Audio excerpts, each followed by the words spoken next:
So would I sell my vintage Star Wars collection to Elon Musk? Well, this is a genuine question, would I? Now, a couple of weeks back, I made a video where I looked about the high prices being paid for vintage Star Wars collectibles on the market. We also had a little look at Vectus's auction and the prices that were being paid there, and absolutely astronomical. And it seems clear to me that there are some very big fish, some very wealthy collectors out there, maybe stockbrokers, maybe investors, but people with an awful lot of money, and they started to be buying vintage Star Wars collectibles. He is the world's richest man. He's also 50, and he's that perfect age where you've got the right mix of nostalgia and just a little bit of disposable income. I believe he's worth $218 billion at the moment. So I guess he could afford the odd Star Wars collectible or two. There are plenty of millionaires out there, and it would seem that they've entered the hobby in a very big way and are buying vintage collectibles as new investments. It certainly makes a change to stocks and shares. Rick Springfield, the American singer-songwriter, has collected vintage Star Wars for years, and he's a real friend to collectors the world over and loves to share his passion for the hobby. I seem to remember in the mid-1990s, Jim, Mr. Star Wars Stevenson, that classic Star Wars dealer, he was tasked by a member of Spandau Ballet, the 80s pop group, to go out, and he had a list of items that he was looking to find, and literally money was no object. And he was basically given the job to find those collectibles by this pop star. So definitely there are rich people out there. I remember another instance where a dealer, once again in the 90s, it was the son of someone who owned a French toy chain. So it's a chain of toy stores in France, and it was the son of the person who owned them. And they'd given this dealer a huge list of stuff, really, really ultra rare Star Wars items. He said, get these for me at any cost. I mean, he could have literally made it his full-time job, going out just looking for collectibles for this very, very wealthy client.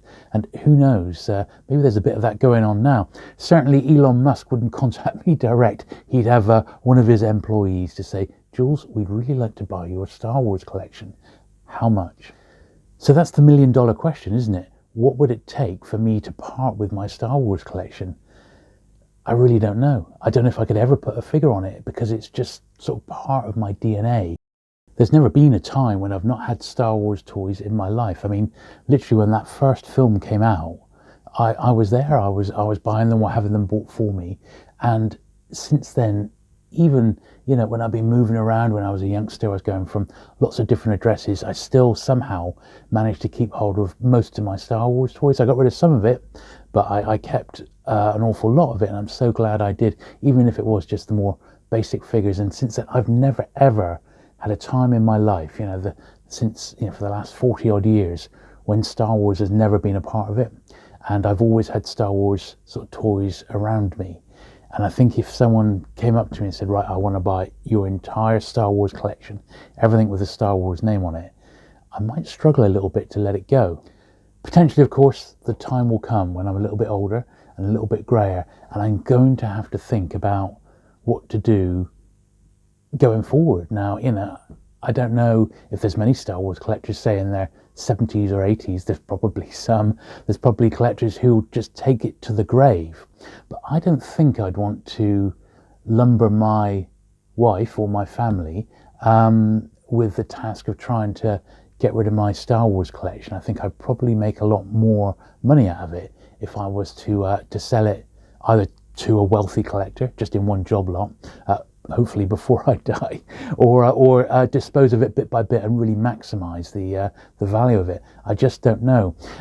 My friend John, the action figure grader over in America, most of his pieces, I believe, are all now graded AFA or UKG. They're all graded, so if something was to happen to him, it's very, very easy for his wife to just give Hakes a phone call, and they would know exactly what to do. I don't have any graded stuff, so I mean, yeah, I guess the equivalent would be my wife could phone Vectus auctions, and they would, I'm sure, be happy to take my Star Wars stuff and put it through their auction house. But at the same time, I don't know.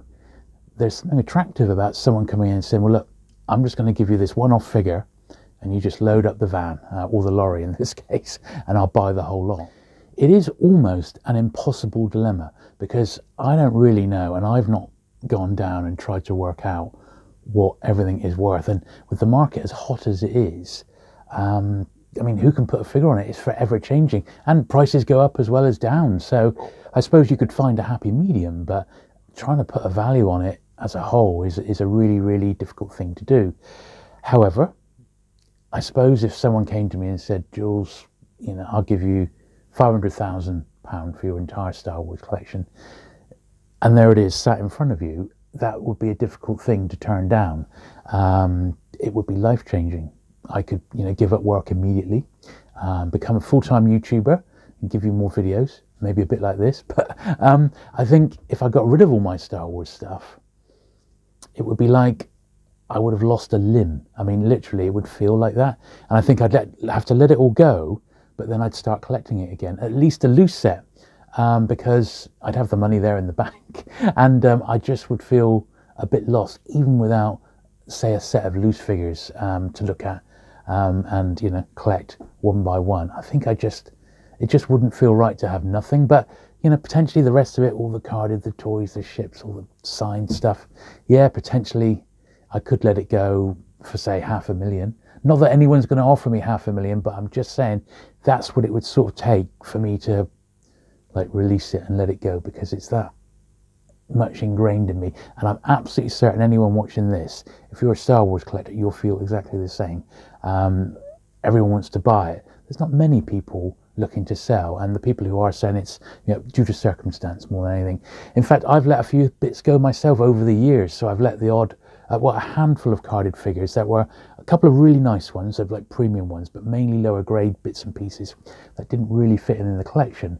And I've used that money to fund other bits of my collection. So it's a bit of sort of swings and roundabouts. And if someone gave me £500,000 for my collection of Star Wars stuff, I would then just go and invest it in other toys or rare books, that sort of thing. I would reinvest it in other collectibles, I think, because it's just what I love to do. And I'm just a natural born collector, really. But I think I'd still have to buy a few bits of Star Wars stuff. The real truth is, though, I just don't think I could ever part with it. I just love it too much. And I don't hear anyone knocking at the door saying, oh, Jules, let me buy your Star Wars stuff. I do, you know, running this channel, I do get the odd comment, oh, have you got anything for sale? And people email me and message me saying, are you looking to offload any of it? And honestly, I'm absolutely not. I got an eBay page and I stick up a few old paperbacks and stuff on that, and an odd rare toy, very, very occasionally. But no, I'm not looking to sell any of it. So please don't ask, unless of course you are Elon Musk and you're offering £500,000, then maybe at least I'll consider it. Okay. So there you go. That's my 2 cents. What would I do if someone came along? I don't know. It would be so difficult. I still couldn't really make up my mind. But if I think I saw £500,000 in front of me, I guess I probably would sell it for that. But then again, I don't know. Maybe not. It's so difficult to tell. So that's what I would do. I think I'd probably sell it for the right price, but it would be like tearing out the heartstrings to let it go. But let me know what you would do if you've got a sizable collection. What are your plans for it long term? I mean, are you just going to keep it until you die? Is it going to be buried with you? You're going to pass it on to your heirs, or are you just going to plan on selling it before you actually die? So you get old, become an old age pensionary, I don't know, 60s or 70s, and think, you know, I'm not too fussed about keeping my my old Star Wars toys now. I'm going to flog them. Is that your long term plan? Maybe you haven't even thought of this. So I would really like to know what your plans are. So do leave a comment below. What would you do? Would you sell, or are you thinking of just keeping it as long as possible? Could you stand to let it go after spending so much time collecting it? Put a comment below. I think we'd all be really interested to find out. Anyway, I hope that's a little bit of food for thought. It's certainly got me thinking recently, and maybe not Elon Musk, but some other millionaire, you never know, might be watching this and think, I'm going to give Jules a call. Let's put him to the test. You never know. Anyway, if you have enjoyed this video, do please give it the thumbs up. If you've not already, do please hit the subscribe button for regular vintage Star Wars content, and I shall look forward to seeing you again very soon. Bye.